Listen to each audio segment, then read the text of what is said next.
Wenyeji wa Keumbu, kaunti ya Kisii, wameghadhabishwa na kifo cha kutatanisha cha kijana wa umri wa miaka 30 aliyepatikana kitandani akiwa mfu.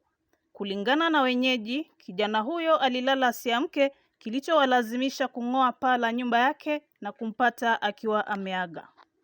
Mwili wa marehemu ulipelekwa katika hifadhi ya maiti ya hospitali ya rufaa ya Kisii na polisi kuanzisha uchunguzi ili kubaini chanzo cha kifo chake.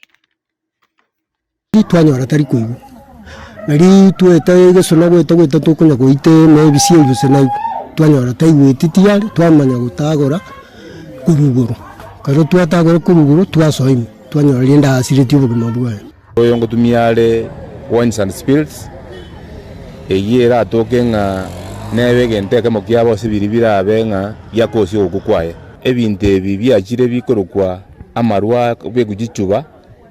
arosi gukingira chimbe nande tari gwetera caps, which means nabo baranyore banyure bintu bakagetenga namarwa banywe bintu very dangerous birabaite kona algo sababa sabe baitunga onyekere ne rasima banywa amarwa are certified amarwa pimire naende na monoto tebe ngabasaye tibatageri kunywa amarwa because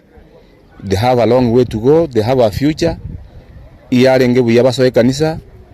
elinde banyore morals chingi ya goetera ekanisa.